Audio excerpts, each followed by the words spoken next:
ليتني لم أتخذ فلانا خليلا لقد أضلني عن الذكر بعد إذ جاءني وكان الشيطان للإنسان خذولا. قال الرسول يا ربي إن قوم اتخذوا هذا القرآن مهجورا وكذلك جعلنا لكل نبي عدوا من المجرمين وكفى بربك هاديا ونصيرا. وقال الذين كفروا لولا نزل عليه القرآن جملة واحدة كذلك لنثبت به وأنك ورتلناه ترتيلا. ولا يأتونك بمثل إلا جئناك بالحق وأحسن تفسيرا.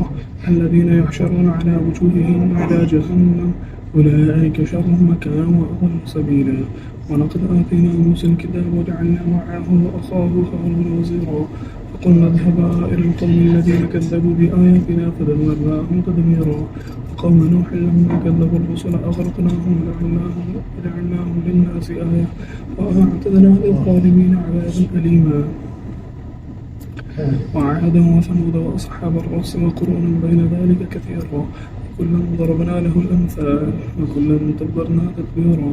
ولقد أتى على القرية التي أمطرت مطر السوء أفلم يكونوا يرونها بل كانوا لا يرجون نشورا. وإذا رأوك إن يتخذونك إلا هزوا أهذا الذي بعث الله رسولا إن كانوا ليضلون عن آلهتنا لولا أن صبرنا عليها وسوف يعلمون حين يرون العذاب من أضل سبيلا. أرأيت من اتخذ إلهه هواه فأفأنت تكون عليه وكيلا. أم تحسب أن أكثرهم يسمعون أو يعقلون إنهم إلا كالأنعام بل هم أضل سبيلا. ألم تر إلى ربك كيف مد الظل ولو شاء لجعله ساكنا ثم جعلنا الشمس عليه دليلا ثم قبضناه إلينا قبضا يسيرا. وهو الذي جعل لكم الليل لباسا والنوم سباتا وجعل النهار نشورا. وهو الذي أرسل الرياح بشرا بين يدي رحمته وأنزلنا من السماء ماء طهورا لنحيي به بلدة ميتا ونسقيه مما خلقنا أنعاما وأناسيا كثيرا. ولقد صرفناه بينهم ليذكروا فأبى أكثر الناس إلا كفورا. لو شئنا لبعثنا في كل قرية نذيرا فلا تطع الكافرين وجاهدهم به جهادا كبيرا. وهو الذي مرج البحرين هذا عذب فرات وهذا ملح أجاج وجعل بينهما برزخا وحجرا محجورا. وهو الذي خلق من الماء بشرا فجعله نسبا وصهرا كان ربك قديرا. ويعبدون من دون الله ما لا ينفعهم ولا يضرهم وكان الكافر على ربه ظهيرا. وما أرسلناك إلا مبشرا ونذيرا قل ما أسألكم عليه من أجر إلا من شاء أن يتخذ إلى ربه سبيلا وتوكل على الحي الذي لا يموت وسبح بحمده وكفى به بذنوب عباده خبيرا الذي خلق السماوات والأرض وما بينهما في 6 أيام ثم استوى على العرش الرحمن فاسأل به خبيرا وإذا قيل لهم اسجدوا للرحمن قالوا وما الرحمن قل أسجد لما تأمرنا وزاده نفورا